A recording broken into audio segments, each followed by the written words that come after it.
Ok, donc là, c'est en direct sur Facebook. Je reviens sur Zoom. Et bonjour à toutes les personnes, là, en tout cas, qui arrivent tranquillement sur ce direct. Je suis juste en train de les... paramétrer la connexion avec Facebook. Je suis avec Pascal, en tout cas, qui est là. Bonjour. Euh,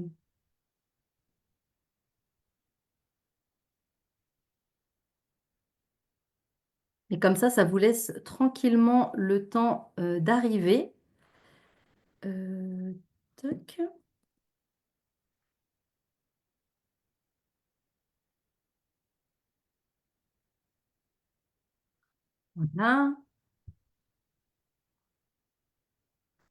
Voilà, voilà. Alors, hop.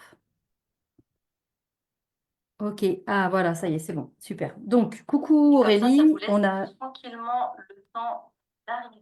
Je vais juste couper mon son sur mon téléphone. Voilà, on a Chantal aussi qui est là, en direct. Voilà, le fan club. Merci les filles d'être là, en tout cas, c'est chouette. Bon, c'est cool, il est midi 31, donc voilà, on est là. On va laisser tranquillement les personnes se connecter. Coucou, il y a Fanny aussi qui est là, Fanny qui vient de nous rejoindre, que tu vas voir dimanche d'ailleurs, hein. Ouais, Yes. dans 2 jours. Voilà, c'est chouette. Bienvenue, Fanny, c'est cool. Ce que je te propose, en fait, Pascal, c'est en fait, que tu puisses prendre un petit temps là pour te présenter. En fait, et puis Oui, après, comme ça, on va enchaîner tranquillement du coup, sur ce live sur les dépendances, sur ce d'accord. chemin de résilience. En fait, j'ai beaucoup aimé parce que je trouve que c'est un véritable chemin de résilience. Toi, tu vas nous partager du coup ton parcours. Le mien, par rapport aux dépendances, il est vraiment différent. J'allais dire un peu moindre quand même, mais voilà, même si on n'est pas là pour se comparer nos Non. dépendances ou nos addictions. Mais l'idée, encore une fois, ce live, c'est un live qui se veut vraiment informatif, éclairant. Donc n'hésitez pas. Je sais qu'aussi ça peut être un, un sujet un peu tabou, touchy, qui peut vraiment générer des sentiments, du sentiment de honte. Vraiment, je sais parce que j'ai connu ça voilà. Bon, bref, et je pense que tu pourras aussi en parler. Mais je crois qu'il y a vraiment pas, il y a vraiment pas justement là dans ce live, l'idée c'est vraiment d'oser poser toutes les questions qui vous viendront parce que Pascal, parce que et moi-même en fait, on est vraiment là aussi pour répondre à vos questions. Il n'y a pas de mauvaises questions, il n'y a pas de questions, j'allais dire, ouais, inutiles. Au contraire, je crois que même peut-être les questions que vous vous posez peuvent éclairer d'autres personnes. Donc, s'il vous plaît, n'hésitez pas, en tout cas. Bonjour Valérie, Valérie Ogiso. Je ne sais pas si tu la connais. Oui, oui. Voilà, et ben Valérie, elle est là. Voilà, elle est là sur le live. Donc, bienvenue Valérie. Je te laisse te présenter, ma belle Pascal. Ouais, très bien. Alors, bonjour à toutes et tous. Je suis super contente de pouvoir partager cette expérience avec vous. Pour casser toujours tout de suite le truc de la honte, comme tu viens de l'exprimer, Karine, je vais parler, moi, de mes dépendances. Comme ça, après, il y aura plus de se dire, ah, mais moi, je fais ceci, moi, je fais cela. Donc, moi, je m'appelle Pascal, j'ai 57 ans. Je suis dépendante depuis mon plus jeune âge, hein, vers ma majorité, 18 ans. J'ai été, et je le serai jusqu'à la fin de ma vie, dépendante à l'alcool, le cannabis, les médicaments, les hommes, et puis la dépendance affective. Voilà. Aujourd'hui, je consomme plus. J'ai réussi à apprivoiser mes dépendances, et je dis bien apprivoiser. En aucun cas, il s'agit de se dire faut que j'arrête ou quoi. Comme je l'ai exprimé auprès de Karine, la base pour pouvoir réussir à apprivoiser ses dépendances, c'est l'amour. Mm. C'est s'accepter avec toutes ses parts d'ombre et se dire, OK, j'accepte que je suis dépendante et je m'aime comme je suis, avec mes dépendances. C'est vraiment la base pour arriver à gérer et trouver des solutions pour arrêter les produits, notamment. Euh, c'est un chemin, le chemin de guérison est long. Hmm. C'est bien de s'accompagner. Pour ma part, j'ai fait toute seule par rapport à l'alcool et au cannabis, et les hommes aussi, et les médicaments aussi d'ailleurs. Et comme je l'exprimais tout à l'heure avec Karine, aujourd'hui, avec plus d'expérience, je me rends compte que j'ai vraiment fait face à des trucs de ouf.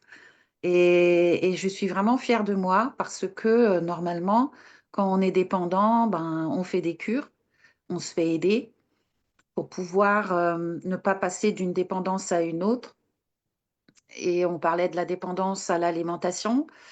Et pour le coup, pour moi, ça a été un peu ça. Aujourd'hui, bah maintenant, ça reste une des dépendances pour moi. Hmm. Mais je l'accepte aussi. Je me dis, OK, c'était le jeu. C'était le jeu, ma pauvre Lucette. Hein, Hmm. t'as arrêté l'alcool, le cannabis, les médocs et tout ça. Bah ouais, t'as pris du poids. Mais c'est OK. C'est OK.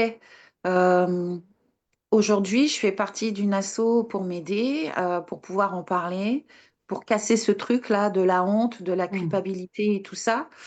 Et vraiment, si des gens dépendants nous écoutent, ce serait vraiment le message principal, c'est vraiment celui-là. C'est aime-toi comme tu es là tout de suite maintenant avec tes dépendances et pas de jugement, pas de culpabilité. C'est vraiment la base pour guérir, c'est d'arriver à trouver au fond de soi euh, son estime de soi, sa reconnaissance de soi, de qui on est, et que tout ça, c'est juste des expériences qu'on vit ici sur Terre. C'est tout. On vit ça pour apprendre à s'aimer, justement. Et que c'est vachement courageux de reconnaître, d'accepter, d'accueillir et de se dire, allez, vas-y, maintenant, le challenge, c'est d'apprivoiser, de s'apprivoiser. Voilà. Hmm. Moi, j'ai une question en fait par rapport évidemment à ton parcours. Qu'est-ce qui fait d'après toi que tu es devenue dépendante du coup de toutes ces substances et que ça a varié en fait, que ça a varié, on va dire, bah, de l'alcool, puis après du cannabis, puis des hommes. Voilà. Qu'est-ce qui fait d'après toi? Parce que c'est intéressant aussi de venir pointer ça du doigt. Qu'est-ce qui fait que tu es tombée dans cette notion de dépendance? Alors, je pense que ce qui me vient en premier, c'est la blessure de l'abandon. C'est vraiment le fait de... Déjà toute petite, de toute façon, je me sentais seule. Hmm. J'avais vraiment ce sentiment d'être abandonnée, de ne pas être aimée. Hmm. Et je pense que j'ai commencé par le cannabis et ça m'a vraiment... Ça a été un échappatoire, en fait. Hein. Ok. On croit que ça va nous aider à vivre. Mais si je, ouais, c'est honnêtement, je pense que c'est ça, ouais, c'est vraiment le fait d'avoir manqué d'amour et de m'être sentie trop seule et abandonnée, ouais. C'est ça à la base. Ouais. Oui, alors moi, ça me parle beaucoup, hein. Du coup, déjà dans ton parcours, il y a moi des choses qui me parlent. Parfois, il peut y avoir aussi des terrains euh, où il y a eu de la dépendance aussi, en fait, dans notre famille, en fait, hein. Moi, du coup, dans ma famille, dans ma famille avec mes parents, ça, moi, c'était l'alcool avec mon papa. Mais un papa qui était dans le déni, en fait. Donc, du coup, bah voilà, c'était hyper, en tout cas pour moi déjà, c'était hyper douloureux, en fait, de le voir, de le voir dans ce déni, en moi, en tant qu'enfant, parce que là, on peut parler des dépendances, si on vit la dépendance, mais il y a aussi les personnes qui subissent la dépendance des autres, de leurs proches, en fait, de leurs conjoints, de leurs frères et sœurs voilà, ouais, de leurs parents. Et pour moi, ça a été hyper douloureux. Du coup, ça génère des émotions, bah forcément, la colère, la tristesse. Et donc, je trouve que cette notion de dépendance, pour moi, elle vient remplir un vide. En fait, c'est-à-dire, cette dépendance, c'est comme de remplir un vide à l'intérieur j'allais dire, qui hurle en fait, qui dit, ben, là, je manque trop d'amour en fait, et je te C'est rejoins. ça. En fait, mais ça, on le sait pas en fait, au départ, on le sait pas. Je manque trop d'amour, d'attention, de reconnaissance. Donc, du coup, je veux combler en fait ça en Oui. venant me remplir, hein. Du coup, aujourd'hui, je me dis, bah, c'est fou parce que mon papa, il est mort, du coup, j'étais jeune. Et je me disais, ah là là, c'est fou, avec tout ce regard, tout ce recul que j'ai aujourd'hui, je me dis, bah, j'aurais peut-être pu aussi. ou pas, mais en tout cas, amener aussi ce regard là-dessus, parce que, Mm. en effet, la dépendance, c'est aussi l'alimentation. Moi, aujourd'hui, clairement, on en parlait, donc j'ai eu une petite glissade, en fait, on va dire 2021, quand je me suis séparée du papa des enfants. Ou au niveau de l'alcool, d'ailleurs, je me suis dit, oh, mais c'est complètement fou parce qu'en fait, c'est super facile de devenir dépendant au niveau de l'alcool. Un verre par-ci, un verre par-là, une bonne excuse pour se dire, tiens, je vais prendre l'apéro avec les enfants, et puis, ah bah la bouteille elle est ouverte, on va pas les laisser perdre. Enfin, c'était complètement dingue. Et je me voyais faire, en même temps, je me disais, mais Karine, qu'est-ce que tu es en train de faire là? Donc c'était complètement fou parce qu'il y avait vraiment ce petit ange, ce petit démon qui, oh, mais c'est pas pour un verre, ça va, c'est bon, détends-toi. Et d'un autre côté, je me disais, mais Karine, ton papa, il a fait ça. Toi, tu étais hyper malheureuse de ça. Et là, tu es en train de reproduire un truc. Alors, on n'est pas, je suis pas en train de cacher les bouteilles et tout ça, mais quand même, quand les enfants étaient à l'école le midi, je buvais un verre. Je me disais, bon, personne me voit. Et c'est vrai que cette notion de solitude aussi, pour revenir avec ça, ben, en fait, il n'y a personne qui peut nous dire oh non, c'est pas bien, il faut pas faire ça. Moi, aujourd'hui, je vois, je vis toute seule. Du coup, par rapport à la nourriture, là, aujourd'hui, je fais aussi, j'essaye de sentir, en fait, est-ce que j'ai besoin ou est-ce que je viens combler, enfin, est-ce que j'ai vraiment faim ou est-ce que je viens combler un vide? Et je me dis, mais c'est complètement dingue comment on fonctionne et surtout ce qu'on se raconte. Voilà. Et donc, juste pour finir avec la notion, en tout cas, moi, vis-à-vis de l'alcool, je n'osais en parler à personne. Je me voyais glisser, je me voyais vivre ça, et je me disais, mais à qui je peux en parler en fait? Et j'en ai Mm. parlé à un ami d'abord, et ça m'a fait tellement de bien. Après, il y a un truc qui a fait genre, oh ça y est, je l'ai dit en fait, c'est tellement bon de l'avoir dit. Après, j'en ai Mm. parlé avec mon frère aîné, et du coup, c'était bon aussi de partager ça avec lui. Puis après, je me suis dit, bon, ok, c'est bon, ça va, détends-toi, t'es pas devenu alcoolique, mais tu dois toujours rester vigilante, en fait. Vraiment. J'aime beaucoup. Toi, tu dis, hein, moi, je suis dépendante. Donc, ça veut dire que il y a cette notion de, ça reste toujours quelque chose qui est là dedans nous et qui doit être toujours comme une petite ampoule qui peut s'allumer au moindre, quelque part, au moindre truc qui dépasse, quoi. Ouais. C'est assez bluffant en fait, hein. Franchement, c'est assez bluffant. Et Mm. moi, j'admire en fait, et c'est pour ça que je voulais te proposer ce live parce que je trouve en effet que d'avoir traversé tout ce parcours-là, en fait, alors qu'on peut dire, vraiment, tu peux le dire, Pascal, l'année dernière, tu aurais pu avoir mais des dizaines et des dizaines d'opportunités pour remettre le nez dans la bouteille ou refumer du cannabis, et Mm. tu l'as pas fait parce qu'il y a quelque chose à l'intérieur de toi qui a dit, bah non, en fait, c'est pas ça que je veux vivre. Mm. Comment, ce C'est serait ça. quoi d'ailleurs, là, pour les personnes éventuellement qui nous écoutent et qui vivent ça, ou pour leurs proches? Peut-être d'abord, on va commencer euh, par toi, c'est-à-dire que comment toi, en tant que dépendante, mais après, j'aimerais beaucoup aussi que tu donnes ton regard par rapport potentiellement à l'entourage. Voilà, ça m'intéresse si c'est OK pour toi. Oui, oui, bien sûr. Tu veux dire mon entourage, comment ils ont vécu mes dépendances? Alors, comment ils ont vécu ça et aussi comment dire, comment aussi l'entourage peut, comment dire, peut apporter de l'aide ou pas d'ailleurs. En fait, quel pourrait être le rôle de l'entourage? Comment l'entourage pourrait faire quelque chose? Parce qu'il y a un sentiment hyper fort d'impuissance pour Mm. l'entourage. Moi, je me rappelle, mon papa, bon, j'étais jeune, hein, j'avais même pas 18 ans. Je me disais, mais qu'est-ce qu'on peut faire? Qu'est-ce que je peux faire, moi, en fait, pour que ça change? Pour qu'il Mm. aille mieux, en fait. Et du coup, c'est tellement difficile. Alors, j'ai envie de te dire que l'entourage ne peut pas grand-chose, à vrai dire. C'est vraiment juste, sans jugement, essayer d'aider le dépendant à prendre conscience. Moi, je vais te parler par moi par rapport à l'alcool. Ok. Euh, la prise de conscience a été assez violente puisque c'est passé par ma fille aînée, Sarah, qui me disait toujours, ouais, j'en ai marre quand tu picoles, t'es méchante avec moi, tu me dis des trucs et tout. Et moi, j'avais pas du tout ce sentiment-là. Pour moi, je déconnais. Hmm. Ok. J'avais juste le sentiment d'être dans la rigolade. Et ma fille, hein, elle s'est dit, je vais la filmer, mais elle m'a filmé à mon insu. Donc, Un soir où j'avais particulièrement bu, elle m'a filmée. Et après, ben, elle est venue me voir avec cette vidéo. Elle m'a dit, tiens, maman, regarde. Et là, mon Dieu, La claque? ah putain, oui, j'ai pris une espèce, un coup de boule, hein. Ça a été un vrai coup de boule parce que je me rappelais parfaitement bien, hein. J'étais pas saoule au point de pas me rappeler ce qui s'était passé parce que c'est arrivé, hein, que je me rappelle même pas où je me trouvais ou quoi. Mais je me rappelais parfaitement bien de la soirée et je me suis dit, ben oui, ben oui. Moi, en fait, j'avais pas le sentiment d'être agressive ni rien. Et pourtant, quand j'ai vu cette vidéo, ben, je me suis bien rendu compte que pour ma fille, c'était particulièrement humiliant et blessant pour elle. Hmm. Parce que moi, je déconnais. Enfin, moi, c'est le sentiment que j'avais, que je rigolais et que ben, c'était normal qu'elle, elle ne le prenne pas à la rigolade.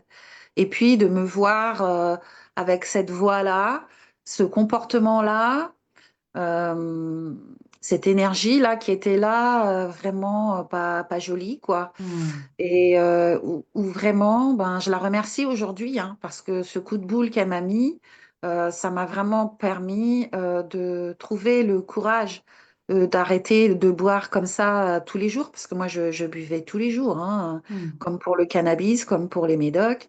Bon, les hommes, c'était un peu différent, mais c'est pour dire que c'est ça qui a été le déclic pour moi par rapport à l'alcool, c'est de me dire, je ne suis pas ça, je ne suis pas cette Pascal-là. Ouais, ok.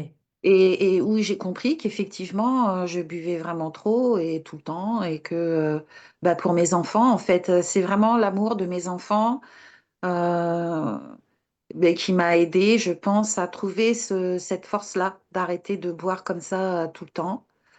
Et vraiment, ouais, je la remercie, Sarah, hein, parce que si elle n'avait pas eu, ça n'a sûrement pas été facile non plus pour elle, hein, de me Hmm. filmer et de me regarder cette vidéo et de me voir, waouh, en train de... Parce que Hmm. mes enfants, vraiment, ils m'ont vu beaucoup souffrir et je sais qu'ils m'aiment profondément. Et aujourd'hui, je suis en très bon terme avec mes trois enfants. Hmm. Et, et là aussi, je les remercie parce que toutes mes phases de dépendance où ils y ont tous assisté, ils m'ont quand même toujours aimé, profondément Hmm. aimé. J'ai jamais été jugée par aucun de mes enfants. J'ai toujours fumé devant eux, chez eux. Ils m'ont jamais dit oui, tu nous fais chier avec ça, t'as qu'à aller dehors et tout. Non, non, ils m'ont toujours accepté totalement dans mes dépendances. Et même quand ça m'a mené au suicide par rapport aux médicaments, où ils auraient pu se dire elle a voulu nous abandonner, bah non, même là, ils étaient vraiment dans l'amour inconditionnel à mon égard. Et je peux dire oui que nos enfants peuvent nous aider, mais il y a quand même vraiment un détachement affectif qui doit s'opérer. Et pour avoir vécu la dépendance, moi, et aussi avoir été en couple avec un dépendant, je peux dire de sûre et certaine que c'est jamais les proches qui peuvent aider. Ouais. En fait, le C'est pas déclic possible. doit venir du De nous dépendant, à en fait. l'intérieur, voilà, c'est ça, Ah, de c'est nous à ça. l'intérieur de nous. Mes enfants, ils me le disaient que je buvais trop puis tout ça. Mais en fait, j'en avais rien à faire, moi, hein. Hmm. Moi, je voulais pas arrêter, clairement, hein. Mais ce geste que ma fille a fait, de me faire voir comment j'étais quand je buvais, ça m'a fait comme un électrochoc à l'intérieur de moi. Hmm. Et c'est moi toute seule qui a décidé. C'est jamais parce que les autres nous font voir, c'est pas parce que les autres nous le disent. Et même quand on dit, moi je l'ai vécu avec mon papa aussi, quand ma mère a dit à mon père, si t'arrêtes pas de boire, je me casse. Ben, il lui a dit, casse-toi. Ça a été clair et net. Lui, il a Hmm. clairement assumé Ah ouais, jusqu'au ok. bout de sa Ouais. vie son alcoolisme. Bon, aujourd'hui, il est mort lui aussi. Et ben, lui aussi, vraiment, je le remercie parce que tout ce que j'ai vécu étant petite et tout, ça a été très, très dur, hein, évidemment. Mais j'ai dans ma famille plein de personnes qui étaient addictes et je les remercie. Pour la moitié d'entre eux, ils s'en sont sortis, pour d'autres Hmm. pas. Mais pour moi, les dépendances, c'est aussi une façon qu'on a trouvée en tant qu'humain de se donner des expériences de vie pour se rapprocher de l'amour. Je pense qu'en fait, que quand on boit, qu'on se drogue ou tout ça, on s'aime pas, on a honte de nous-mêmes, on culpabilise et c'est les plus basses vibrations qu'il puisse y avoir. Ouais, Hein. tout à fait. Mais tout ça, c'est une invitation à changer, à se challenger et à dire, OK, maintenant, est-ce que c'est toi qui fais le choix jusqu'au bout? Ou est-ce qu'à un moment donné, tu vas t'aimer suffisamment pour dire, OK, ben, j'ai compris, j'ai pas envie d'être cette femme-là, j'ai pas envie que les gens me regardent comme ça. Ouais, Et je décide, moi, à l'intérieur de moi, de m'aimer, de me respecter et d'apprivoiser tout ça. Parce que c'est que des expériences et des blessures. Euh, c'est pas quelque chose qu'on peut emmener avec soi dans la tombe. On est ici sur Terre pour vivre des expériences exactement. et cette expérience-là en fait partie. J'ai choisi avant de venir de vivre la dépendance. Et moi, je sais que je le suis profondément. Hein. Alors là, je peux être addict à tout. C'est hyper facile pour Hmm. moi. C'est en Mais, moi, vraiment. mais la dépendance, je suis vraiment trop d'accord avec toi sur ce retour à l'amour de soi, en fait. Mm. C'est-à-dire que les dépendances nous font être dans l'attente, en fait, de quelque chose de l'extérieur. Bon, on en a conscience ou pas d'ailleurs, hein. Il y a plein de personnes qui boivent ou qui fument et qui n'ont pas conscience de ça, que, en fait, ça vient remplir un besoin qui n'est pas nourri à l'intérieur.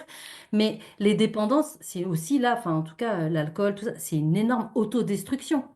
Ouais, Donc, à un moment, tant qu'il n'y a pas le déclic de dire, ben, non, mais je ne peux pas continuer comme ça, je suis une belle personne, je mérite l'amour déjà de moi, et puis aussi l'amour des autres et tout ça. Enfin, voilà. Et c'est vrai que, comme tu dis, pour toi, ça a été potentiellement un énorme soutien, tes enfants, oui, notamment parce que c'est vrai que si les enfants s'en vont, tournent le dos, après, j'ai envie de dire, c'est quoi qui nous permet de nous raccrocher? Tu vois, c'est c'est pas ça. toujours facile en tout cas. Et là, en effet, grâce à cette vidéo, bah, tu as pu, toi, te rendre compte et puis avoir ce magnifique déclic. Mm. Mais c'est vrai que la dépendance, en fait, c'est vraiment, enfin, en tout cas, comprendre qu'à l'intérieur, il y a un énorme manque, un énorme vide d'amour et qu'à partir du moment, en fait, où on réalise ça et qu'on vient remplir C'est ça, ça. parce que la dépendance affective, si on parle du coup quelques instants de la dépendance affective, moi ça me parle énormément. En fait, la dépendance affective, c'est je fais tout pour l'autre, tout pour les autres, pour être aimé en retour, et donc ça Mm. vient remplir mon vide intérieur, d'accord? Donc c'est différent parce qu'on n'est pas en train de se remplir d'alcool ou de médoc, mais en fait, c'est pas sain non plus. Non, En fait, on est totalement dans l'oubli, la soumission, l'omission de soi-même c'est pour ça. que, en fait, les autres, du coup, nous disent, ah, c'est bien, merci, t'es trop super, machin, tout ça. Mais moi, enfin, j'ai vécu ça depuis toujours aussi, vraiment. Et à partir du moment où on commence à dire, bah non, j'en peux plus en fait parce que je suis épuisée, je suis frustrée, je suis triste, je suis en colère en même temps que tous ces gens-là, tout ce que je fais pour eux en plus, ils me remercient même pas. Et puis en plus, enfin du coup, à un moment, il y a un gros pétage de câble à l'intérieur qui dit, mais non, mais Karine, combien de temps tu vas continuer comme ça?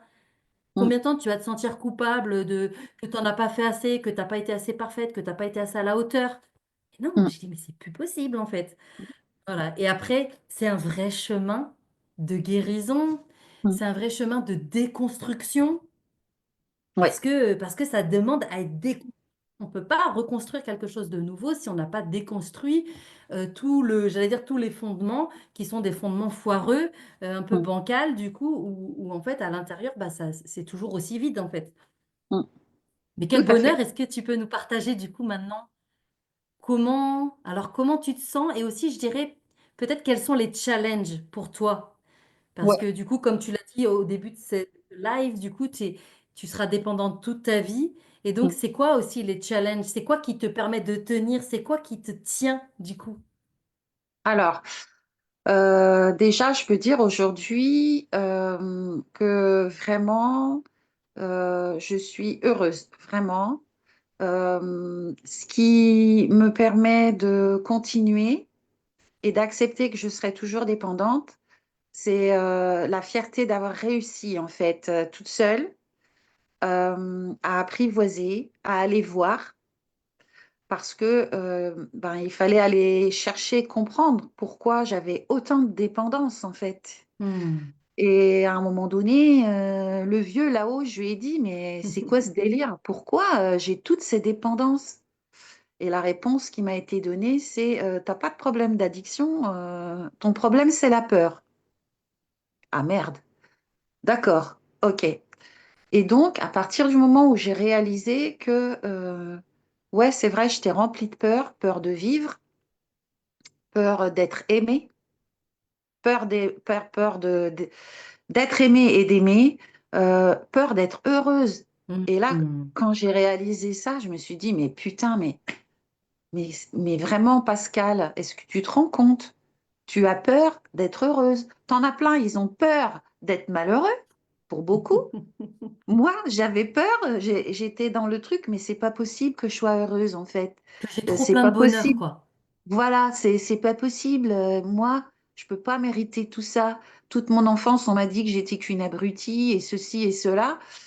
Et là, je découvre qu'en fait, si j'ai toutes ces dépendances, c'est uniquement parce que je m'aime pas assez et que je me sens pas légitime ici sur Terre.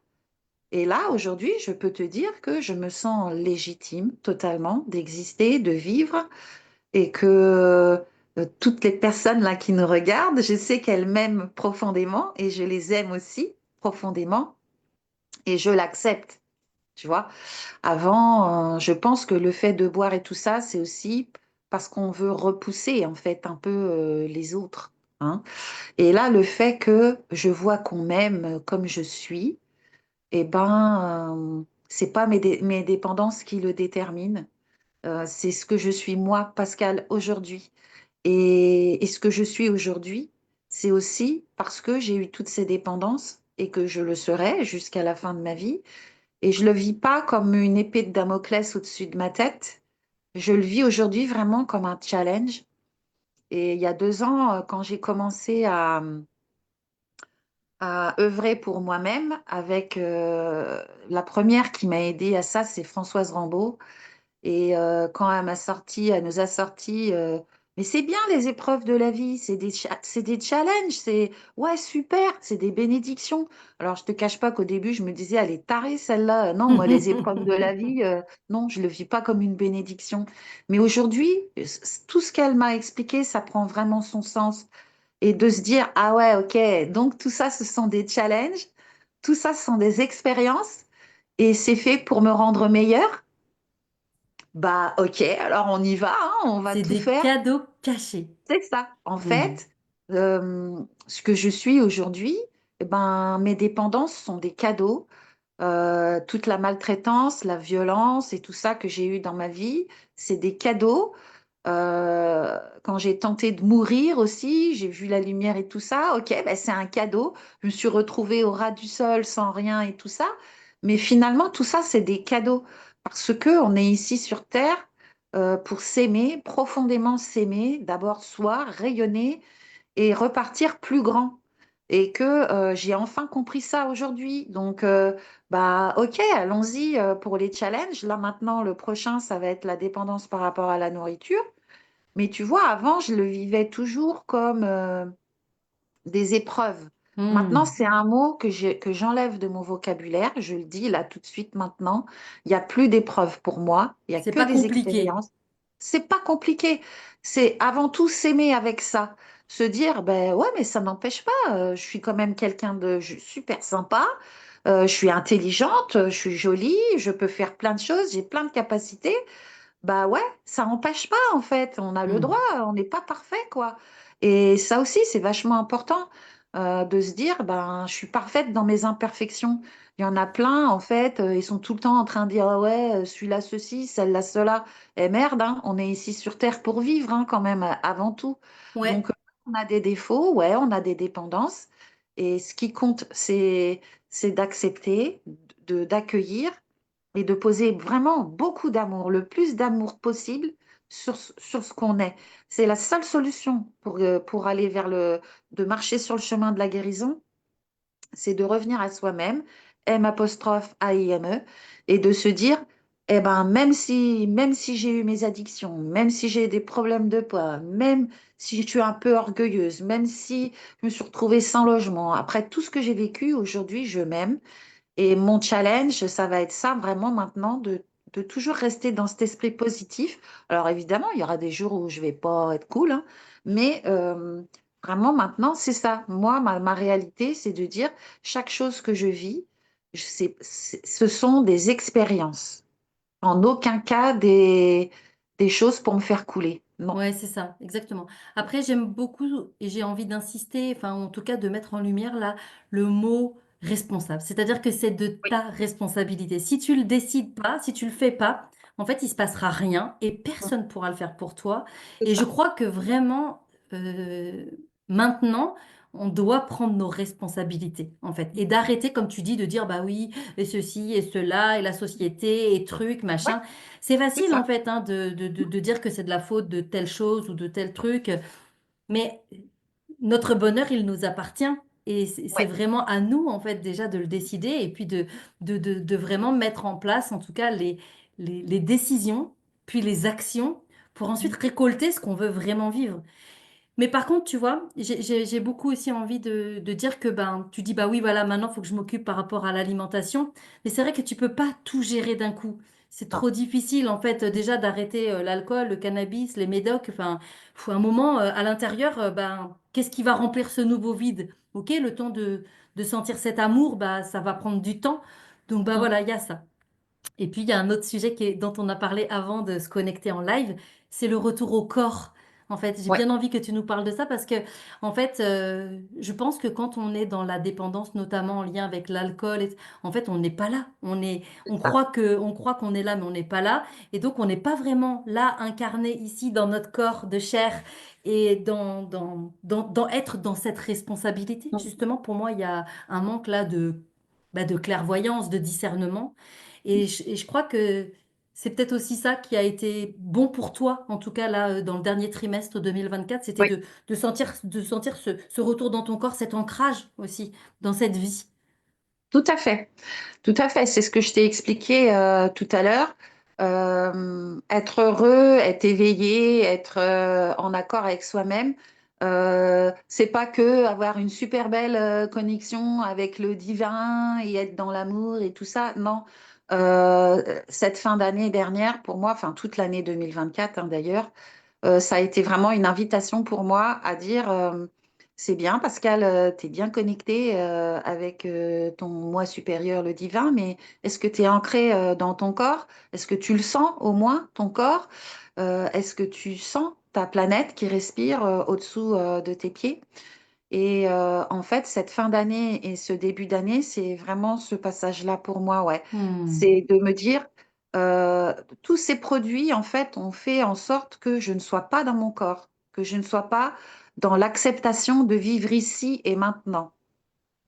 Hmm. Aujourd'hui, je peux dire que, ok, d'accord, j'accepte de vivre ici et maintenant, dans mon corps, dans mon beau corps, même si il est un peu rond, Non, mais il est voluptueux. exactement. C'est bon ça. Et aujourd'hui, je lui parle de plus en plus, je le remercie parce que j'ai failli quand même retourner de l'autre côté à plusieurs reprises. J'ai cette chance d'avoir un corps d'une constitution, mais Comme un c'est roc, quoi. hallucinant. Ah Hmm. ouais, mais et les médecins, quand j'ai fait ma tentative de suicide, le médecin, il est venu me voir quand j'ai commencé à reprendre mes esprits et il m'a dit Bonjour, Madame Collet, vous avez un truc? Et moi, j'étais encore en plein, je planais encore, hein, je voyais des toiles d'araignée autour de lui, Hmm. j'avais Hmm. l'impression que mon lit faisait de la lévitation, donc je Hmm. planais grave encore, tu vois. Et je le regarde, à l'air de dire qu'est-ce que t'es, toi, vieux con, là, qu'est-ce que tu viens m'emmerder, je suis vivante, merde, quoi. Et là, il me dit, vous avez un truc, c'est pas possible, toutes vos analyses, ce sont les analyses d'une personne morte. Vous Hmm. êtes censée être morte. Hmm. Et moi, je le regardais et je comprenais pas en fait qu'est-ce qu'il me disait. Et il me disait, j'ai jamais vu ça. Vous êtes mon premier cas. Vous êtes mon miracle de 2013. Vous avez une constitution. On n'a aucune explication médicale sur le fait que vous soyez encore vivante là maintenant Hmm. avec tout ce que vous avez absorbé. Et je me dis aujourd'hui, merci mon corps. Ouais, Mais c'est beau, hein. Hmm. merci à mon corps parce que ben, c'était pas mon jour de mourir à ce moment-là. Et aujourd'hui, je m'en rends compte que j'ai encore des super beaux trucs à faire, notamment bah, accompagner les dépendants comme moi. Voilà, Et merci, c'est une très très belle transition. voilà. Mais je me dis, ben, vas-y, ce corps-là, c'est une bénédiction lui aussi. Ouais, il est rond. Oui, Honore-le, quoi. mais voilà, là vraiment, tu vois, cette année, je vais enfin m'occuper de moi, de mon corps, l'incarner vraiment, arrêter de me mentir et d'être tout le temps dans Dieu, je suis dans l'amour et tout ça. Tout ça, c'est un peu des conneries si t'es pas vraiment dans ton corps. Incarné, ouais, tout à fait. Voilà, si tu respectes pas ta planète, si tu respectes pas ton corps, bah parle pas spiritualité en fait. La spiritualité, c'est aussi ça, c'est respecter son corps et boire de l'alcool, fumer, se prendre même d'autres substances, coucher avec n'importe qui, trop manger et manger des cochonneries, c'est pas du respect, c'est pas de l'amour de soi, c'est pas de la spiritualité. Donc, ben, être éveillé, c'est aussi être 100% incarné dans son corps, l'aimer profondément, aimer sa planète et dire bah ok, il y a des petites transformations à faire, bah on va les faire et ça va être vraiment mon challenge de ce début d'année, c'est d'aimer mon corps de sincèrement et de me dire bah je vais y aller tranquillou hein, comme tu dis hein. Moi j'ai eu une année 2024 hyper décapante hein, parce que après toutes les addictions, il y a eu aussi de se retrouver sans logement. Et là, maintenant, j'ai enfin mon petit cocon, là, tu vois, où je me trouve aujourd'hui, dans mon 18 mètres carrés. Et c'est une vraie bénédiction aussi. J'avais Hmm, pas besoin de plus, en fait. J'avais pas besoin de hmm, plus. C'est un bon début. C'est mon hmm. petit nid à moi. Et c'est ici que je vais commencer bah, la transformation de mon corps. Et puis, bah, s'il y a des jours où j'ai pas envie, bah, c'est pas grave. C'est OK. Tu vois, Hmm, c'est hmm. plus de violence. Fini. C'est fini, quoi. Oui, c'est Même ça. voilà, c'est vraiment se dire, ben, j'ai plus besoin de me forcer, j'ai plus besoin de m'obliger. Je suis dans l'acceptation pleine de ce que je suis et maintenant je vais chouchouter mon corps. Oui. Et en même temps, je rajouterais juste quelque chose. Après, tu vas nous parler du coup de ce que toi tu proposes en fait, parce que c'est Oui, important comme ça. Mais c'est aussi trouver la notion d'équilibre.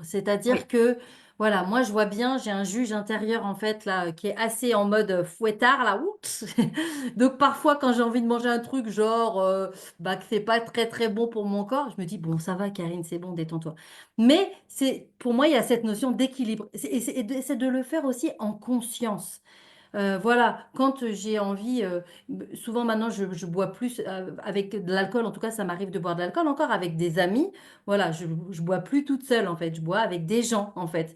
Mais bon, par contre, je sens que parfois encore, et je le vois, hein, que c'est émotionnel. Que c'est Mm, émotionnel, que là j'ai envie d'un truc sucré pour que ça me fasse du bien à l'intérieur. Ok, j'en ai conscience. mm, Bon, d'accord. Bon, au lieu de bouffer, je sais pas moi, une demi-tablette de chocolat, je vais manger juste deux carrés. Voilà, c'est très bien. Bravo, Karine. mm. Et je m'auto-félicite parce que je crois que, bah en fait, je m'auto-félicite, c'est-à-dire que j'ai plus besoin d'attendre encore une fois de l'extérieur qu'on vienne me dire, c'est bien Karine, bravo Karine, vraiment je suis fière de toi. Non, je reconnais moi-même et puis bah des fois quand ça glisse, ok, j'ai mangé deux trucs là et j'aurais pas dû, ok, ça va, tout va bien. Mm, Voilà, je crois que c'est vraiment être en amour de ça aussi, en fait. Être en amour de soi, être en amour de ses ombres, de ses dépendances, et puis reconnaître que, bah, en fait, à chaque moment, je fais de mon mieux. Quatrième accord Toltec, je fais toujours de mon mieux. Mon mieux, des fois, il est là, des fois, mon mieux, il est là. Et ben, mm, c'est OK, en fait. mm. Voilà. Et surtout de ne pas se... Parce que parfois, on parle du jugement de l'extérieur, mais je crois que parfois, d'ailleurs, on n'a pas besoin d'attendre que les autres nous jugent. En fait, on est très, très doué pour faire ça Ouais. soi-même. Mm, Donc, je pense que l'idée, c'est vraiment d'être ouais, en amour, en fait. Et puis surtout, enfin voilà, de se faire accompagner, de se faire aider, de se sentir mm. soutenu. Je pense que les assos aussi dans lesquels tu vas t'aident Oui, énormément. Mais donc, du coup, ce que tu nous as pas dit quand tu t'es présentée au tout début, c'est que tu es une femme médecine, que tu es oui, thérapeute, que tu accompagnes oui. en fait les personnes. Et donc, du coup, je t'en prie, parle-nous de ce Ouais. que tu proposes et cette voie Eh bien, qui se dessine naturellement pour toi, quoi. tout à fait. Eh bien, écoute, voilà, j'ai réussi aujourd'hui à le fait de m'être acceptée et d'aimer qui je suis avec mes parts d'ombre, ça m'a fait comprendre que si j'ai vécu tout ça, c'est peut-être parce que j'avais un truc à faire là-dedans.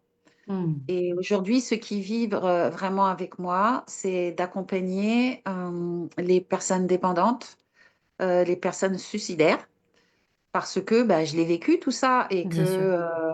je pose un regard vraiment d'amour là-dessus.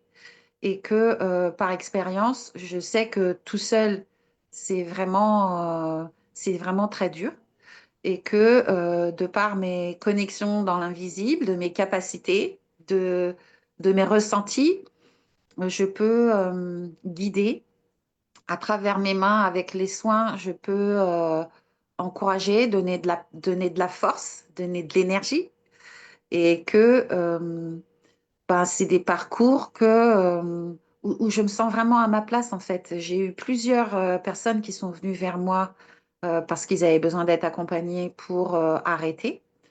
Euh, pour certains, j'ai été juste là, ting, un petit truc comme ça, tu vois. Pour d'autres, ça a été sur plus de temps, sur un temps donné. Et en fait, j'utilise mon propre parcours pour accompagner les autres. Ah oui. Parce que le chemin de la guérison, ça passe aussi par renouer avec sa créativité, voir qu'on peut faire des jolies choses.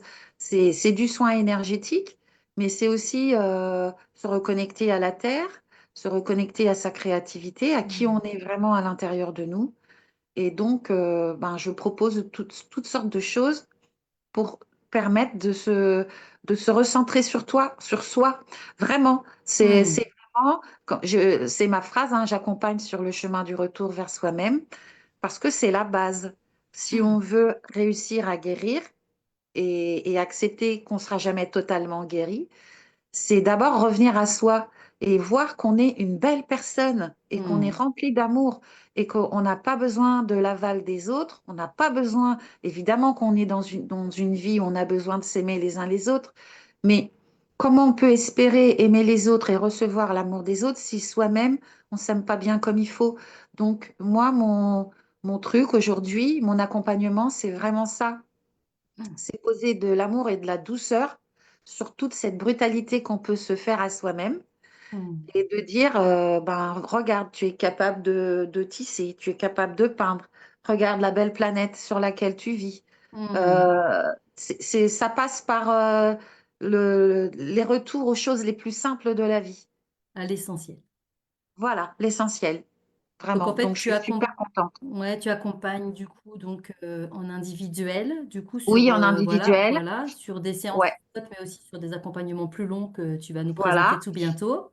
exactement. Et puis aussi, donc, au-delà de l'accompagnement individuel et qui peut se faire sur plusieurs semaines, voire plusieurs mois, j'ai aussi dans l'idée de refaire ce que nous sommes en train de faire, toi et moi. Et moi, après, je proposerai à la fin un soin pour pouvoir diffuser, justement. Comme je te l'ai exprimé, mon rêve, moi, c'est un peu de faire du Donald Walsh, là, Oui. où moi, je l'ai vu en conférence à Paris. On était 3000 personnes dans la salle. Alors bon, j'ai pas cette prétention, en tout cas pas pour l'instant, hein, de le Non, faire. 3500, pas plus. Voilà, c'est ça.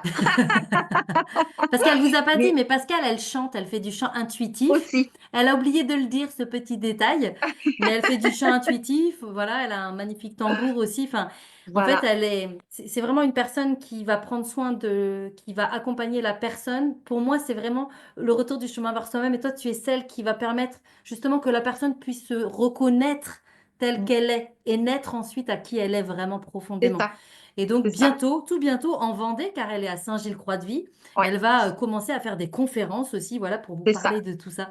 Et Mm. c'est C'est vraiment ça. trop bien. Et proposer des méditations à plusieurs où on pourra ensemble euh, se connecter à l'amour, l'amour de la terre, l'amour du divin, l'amour de nous-mêmes, Mhm. et que ben, c'est vraiment ensemble hein, qu'on est plus fort.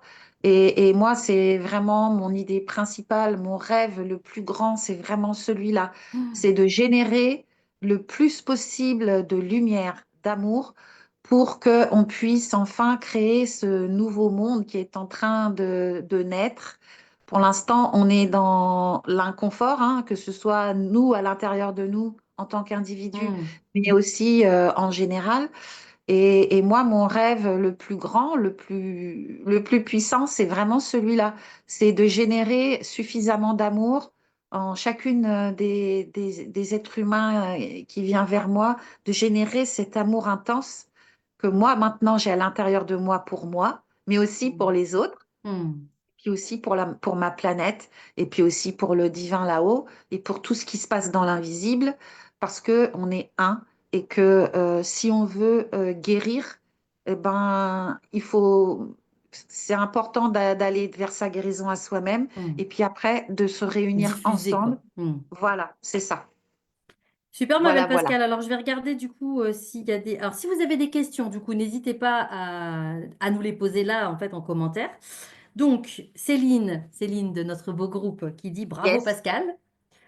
Alors, Gisèle, tu la connais peut-être pas, Gisèle Emery, voilà, qui a pas mal commenté. En tant qu'enfant, j'ai beaucoup souffert de les voir se détruire et d'être impuissante parce qu'elle avait deux personnes dépendantes dans son environnement. Il y a Valérie qui dit que tu es belle, Pascal Collet. Voilà. Nous avons Merci tout, Valérie. ouais, nous avons tout en nous, tout dépend de nous et ce que nous reprochons aux autres sont des parts de nous-mêmes. Exactement. Voilà, voilà. Gisèle, elle dit quel beau témoignage. Voilà. Qu'est-ce qu'on a d'autre? Bah voilà, c'est bien, super. Alors, bah écoute, pour l'instant, il n'y a pas de questions. Non, il y a des bisous et des cœurs. Donc voilà, ça c'est chouette déjà. Moi, j'ai juste envie de te remercier, évidemment, chaleureusement, Pascal, d'avoir accepté, parce que je sais que c'était un petit peu un challenge de plus pour Oui, toi, un cadeau caché, te mettre en lumière. Et voilà, vraiment, c'est je suis ça. très, très heureuse de l'avoir fait aujourd'hui, que tu aies accepté aussi cette invitation à sortir, justement, ben voilà, et puis à te mettre face caméra devant les gens. Et franchement, mais merci beaucoup, beaucoup, beaucoup pour ça. Si vous écoutez du coup ce live ou ce replay, et bien du coup, et que tu es une femme et que tu es lumineuse et que tu as envie d'oser, et bien tu peux nous rejoindre dans un groupe qui s'appelle Les Lumineuses qui osent, parce que j'organise du coup une rencontre en vrai à la fin du mois de mars. 28, 29 et 30 mars, je vais communiquer un peu plus largement pour que toutes les femmes qui se reconnaissent en fait et qui auraient envie de se retrouver là dans un week-end juste entre femmes pour vivre des moments de rigolade, de connexion à la nature, en toute simplicité, bah voilà, vous êtes les bienvenus dans la Drôme, donc du coup entre Valence et Romans-sur-Isère, au pied du Vercors. Voilà, j'ai beaucoup de gratitude pour ce moment qui se prépare parce que je sens que ça va être quelque chose de beau et de bon et que ça va être encore une fois l'occasion justement de réunir et de diffuser cet amour-là. Donc voilà. N'hésitez pas si vous avez des questions, d'autres questions, si vous avez après du coup, si vous écoutez ce live en replay et que vous avez des questions, ben, n'hésitez pas à les mettre en commentaire ou n'hésitez pas à contacter soit moi, soit Pascal directement en message privé. Voilà. Moi, je ne l'ai pas dit, mais j'accompagne les personnes à oser être qui elles sont depuis un petit moment déjà. Je suis moins connectée sur la partie dépendance, mais voilà, tout est parfait. Merci, ma belle Pascal, en tout cas, et puis à très vite. Oui, c'était un grand plaisir et merci à toutes celles qui nous ont accueillis. J'aimerais juste préciser une chose, c'est que pour ma part, j'accompagne aussi bien les femmes que les hommes. J'ai vraiment cet appel aussi auprès de ces messieurs. À dire, bah, écoutez les gars, moi, il n'y a pas de souci pour moi, en tout cas, je pose pas de jugement et je pense que j'ai une énergie assez féminine, mais aussi assez masculine et que par conséquent, ça m'appelle vraiment que les hommes osent venir Hmm. pour être accompagnés parce que il n'y a pas de victime ou de bourreau dans cette histoire et que dans un couple, quand souvent ce sont les hommes hein, qui boivent, mais il y a aussi des cas où ce sont les femmes, et qu'il n'y a vraiment pas de jugement à avoir là-dessus. Ma porte est ouverte vraiment aussi bien aux hommes qu'aux femmes et aux ados aussi, parce qu'aujourd'hui, il y a beaucoup, beaucoup d'ados dépendants. Donc, ma porte est ouverte vraiment au public le plus large possible. Super. Voilà. Merci, ma belle Pascal. Merci à Merci à toutes. tous. Voilà, merci Fanny. Fanny qui dit merci à vous deux pour ce très beau live, pardon, avec tellement d'amour et de belles énergies. Voilà, merci beaucoup. Prenez bien soin de vous, passez un beau week-end et à bientôt. À bientôt. Bisous.